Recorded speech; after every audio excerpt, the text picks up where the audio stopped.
Olá, você está no canal Um Conto por um Ponto.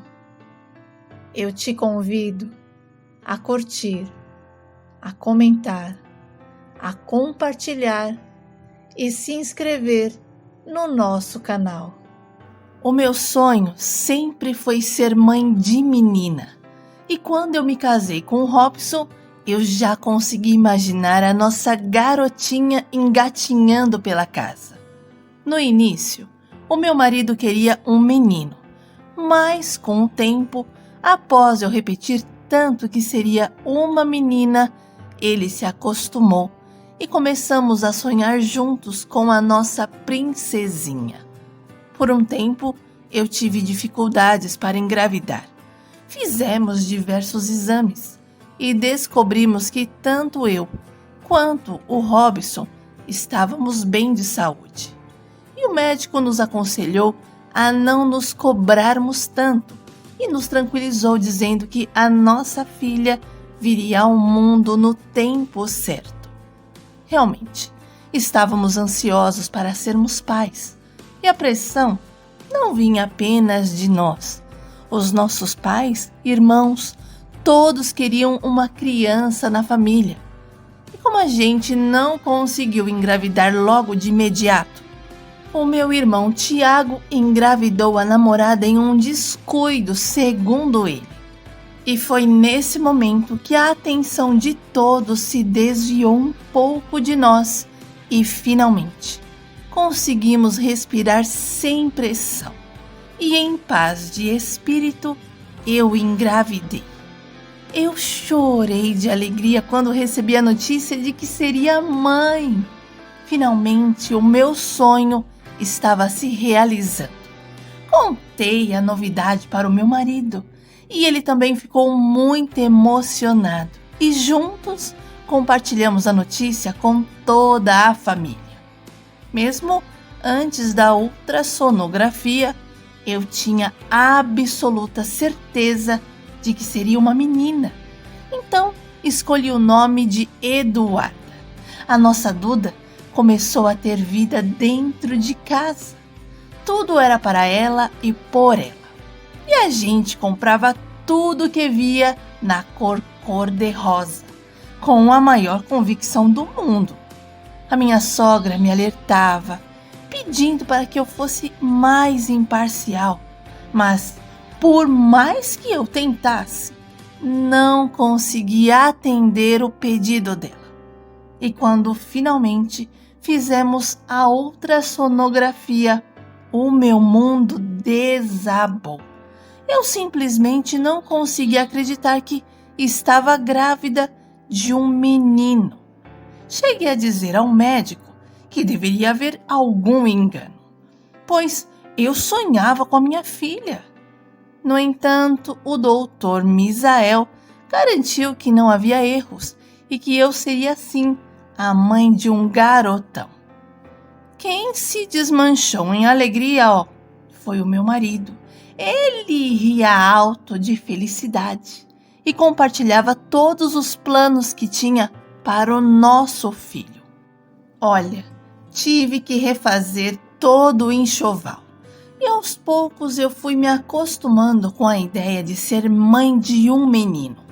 No fim das contas, o que era mais importante é que o meu filho viesse ao mundo com saúde.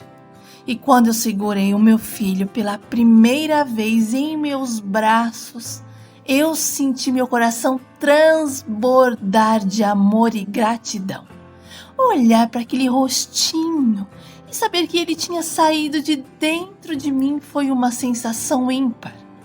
O Eduardo foi uma criança muito amada. Desde bebê, ele tinha uma preferência clara pelo pai. O meu filho não mamou no peito e toda vez que eu tentava colocá-lo para mamar, ele chorava e só parava quando eu dava a chuquinha. Nem no meu colo ele gostava de ficar. O Edu preferia qualquer colo, menos o meu. E isso começou a me incomodar de verdade. Eu simplesmente não entendia o porquê ele agia daquele jeito comigo e eu até chorava. Minha mãe e minha sogra me consolaram, afirmando que era normal o comportamento dele e que logo mais aquela fase iria passar. Mas a fase do Eduardo em se manter distante de mim não passou. O meu filho não gostava dos meus beijos, dos meus abraços, e eu precisava implorar para ele se sentar ao meu lado, no meu colo. Olha, era difícil lidar com essa rejeição. Tudo era o pai. Mesmo quando ele adoecia, era o meu marido quem cuidava. Eu não podia tocá-lo, não podia limpar, não podia nem dar remédio. E quando alguém perguntava onde estava a mamãe, ele respondia que não tinha mãe. E uma vez, perdi a paciência e gritei com ele, dizendo que se houvesse uma segunda vez, com certeza ele levaria umas palmadas. O meu filho ficou com os olhos arregalados e não disse uma palavra. E quando meu marido chegou, eu contei o que havia acontecido. E ele tentou conversar com o Edu, buscando entender a razão por trás da resistência do nosso filho em relação a mim. No entanto, tudo o que ele dizia era que não se sentia meu filho. E eu só sabia era chorar. Até os 10 anos, eu e o Eduardo não tínhamos nenhuma ligação. Ele me ignorava por completo. E quando eu fazia alguma pergunta, nunca recebia uma resposta. Era como se eu não existisse para ele. Sabe quando você sonha tanto com um filho e quando ele chega, as coisas não são como você imaginava? Pois é, era assim que eu me sentia em relação ao Eduardo. O Eduardo teve acompanhamento do psicólogo, assim como eu, mas nada resolvia o nosso caso e as coisas não saíam do lugar. E houve um dia que eu conversei com uma colega de trabalho. E ela acabou me contando que o sonho dela era ter um menino, mas acabou tendo uma menina. E ela passou pelo mesmo problema que eu. A filha dela se sentia rejeitada e por conta disso havia desentendimentos. As brigas constantes e a menina repetia que não a amava, que a odiava. E essa amiga foi aconselhada a declarar o seu amor pela filha. Isso mesmo. Assim, todas as noites, quando a menina estava dormindo, ela ia até lá e sussurrava em seu ouvido que ela era amada, planejada e que a sua presença era uma bênção, uma alegria para a família, principalmente para ela. A Neide explicou que o milagre não aconteceu da noite para o dia, mas as coisas foram melhorando aos poucos entre elas. E agora as duas eram melhores amigas. A experiência da minha colega me encheu de alegria e eu mal podia esperar para chegar em casa e colocar em prática tudo o que eu havia ouvido dela. Bom, decidi não comentar nada com o meu marido. Sabia que se dissesse algo, ele provavelmente consideraria bobagem que eu estava inventando moda. Então, optei por agir em silêncio. Afinal, o problema era entre o Edu e eu. Eu estava muito ansiosa por este momento. Então, decidi tomar um banho antes. Enquanto me banhava, em meio às minhas conversas com Deus sobre a minha relação com o meu filho, senti uma orientação interior para pedir perdão a ele por ter desejado uma menina. Mas quando soube que seria um garoto, o meu amor não mudou, continuou o mesmo.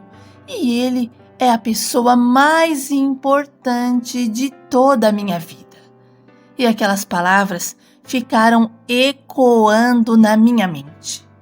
O Eduardo sempre teve um horário regular para dormir. Então, quando o relógio marcava 8 horas, ele prontamente se despedia de nós com um boa noite e seguia para o seu quarto e só acordava no dia seguinte. Depois do jantar, terminei de limpar a cozinha e passei um tempo com o meu marido assistindo TV. Mas minha mente estava focada no meu propósito e decidi então colocar em prática a minha fé, acreditando que pela fé o meu filho iria me olhar com outros olhos. Me dirigi ao quarto do Eduardo e o vi dormindo. Ele parecia um anjo de tão bonito que o meu filho era. Me aproximei dele com todo o cuidado para não acordá-lo. E quando me ajoelhei ao seu lado, senti um calor envolver o meu corpo, o que me deixou assustada, mas eu não recuei e comecei a conversar com ele. O Edu fez com que ia acordar, mas apenas abriu os olhos, sorriu e voltou a dormir. E eu aproveitei para dizer o quanto eu o amava, o quanto ele me fazia feliz, o quanto nós o desejamos. Fui falando tudo o que vinha na minha mente, e quando eu me levantei, havia passado exatamente meia hora em que eu estava ajoelhada. E com um pouco de dificuldade para me levantar, fui surpreendida pelo meu marido, Robson, que prontamente me ajudou a ficar em pé. Sinceramente, eu não o esperava ali. Robson comentou que estava presente desde o momento em que me ajoelhei ao lado do Edu e afirmou que apreciou muito as palavras que eu disse ao nosso filho e que ele estava disposto a me ajudar em oração. E nos dias seguintes, ele se juntou a mim, ajoelhando-se ao meu lado. E eu não tive resultado na primeira semana, nem na segunda. No terceiro mês, o Eduardo continuava igual. E quando chegou ao sexto mês, comecei a pensar que estava perdendo meu tempo. Mas foi aí que a surpresa aconteceu. O Eduardo não tinha o hábito de me dar beijo, mas numa certa noite, antes de se deitar, ele me surpreendeu. O Edu deu boa noite, beijou o pai dele e em seguida se dirigiu a mim, me beijou e disse que me amava. Eu confesso que eu fiquei sem reação. E quando meu filho foi para o quarto, eu me derramei em lágrimas. Aquela era a primeira vez que o Edu me dava um beijo sem eu precisar implorar ou ameaçá-lo. Outra ocasião que me deixou surpresa foi quando o Edu me perguntou como foi quando eu descobri que estava grávida dele. E eu aproveitei o momento para afirmar o quanto especial foi aquela descoberta para mim. E garanti que me senti a mulher mais importante do mundo e que ele era a pessoa mais importante da minha vida. O Edu me deu um abraço apertado e disse que eu era a pessoa mais importante da vida dele também. E a partir daquele dia, começamos a conversar mais. Ele chegava da escola todo animado para me contar como tinha sido o dia. Sempre me chamava para acompanhá-lo nos treinos de judô e depois disso, a gente passava um tempo juntos, assistindo aos seus desenhos favoritos, abraçadinhos. Olha, eu nunca imaginei que passaria por uma situação assim, onde precisaria conquistar o meu filho. Sempre achei que o relacionamento entre mãe e filho já viesse pronto, mas no meu caso, tive que preparar a terra. Hoje, o meu filho é um rapaz de 25 anos, trabalha, estuda e ele mesmo é quem diz que eu sou a melhor amiga dele.